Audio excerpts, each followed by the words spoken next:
Bangladesh nationalist party chairman Tarique Rahman నిన్న 17 సంవత్సరాల తర్వాత బంగ్లాదేశ్లో చెప్పులు లేకుండా అడుగుపెట్టి ఆ దేశాన్ని అయితే ముద్దాడాడు. ఈ దేశం అందరిది, హిందువులది, క్రిస్టియన్స్ది, ముస్లిమ్స్ది, బౌద్ధులది. అందరూ ఇక్కడ ప్రశాంతంగా బ్రతికేలా నేను చేస్తాను. హిందువులపై ఎటువంటి దాడులు జరగకుండా చూస్తాను. కొండ ప్రాంతాల్లో ఉన్నవాళ్ళు, నేల మీద ఉన్నవాళ్ళు అందరిది ఈ భూమి. ఈ భూమి మీద ప్రతి ఒక్కరూ కూడా స్వేచ్ఛగా బ్రతికే విధంగా పెద్దలు, పిల్లలు, ముసలివారు అందరూ కూడా బయటికి వెళ్తే మళ్ళీ స్వేచ్ఛగా ఇంటికి తిరిగి వచ్చేలా నేను తీర్చిదిద్దుతాను.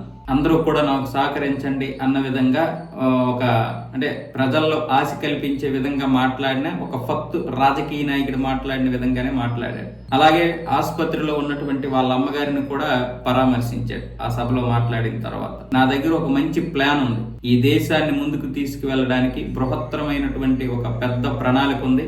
ఆ ప్రణాళిక ప్రకారం మనం వెళ్తే గనక అన్ని సాధించవచ్చు అని మరి ఈ తారిక్ రెహమాన్ చెప్తున్నాడు. 2007లో ఇతని మీద కూడా అవినీతి కేసులు నమోదయ్యాయి. షేక్ హసీనా ప్రభుత్వం ఏర్పడిన తర్వాత వీళ్ళు అప్పటి వరకు కూడా వాళ్ళ అమ్మ ఖలీదా జియా గారు 2001 నుంచి 2006 వరకు పరిపాలించారు.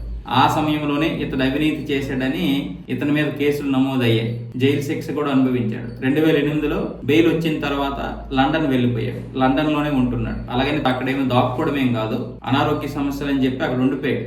బంగ్లాదేశ్ లో ఇక నేను ఉండలేను అని అక్కడ ఉండిపోయాడు ఆయన. అలాగని ఆయన మీద బంగ్లాదేశ్ ఎటువంటి నిషేధం విధించలేదు.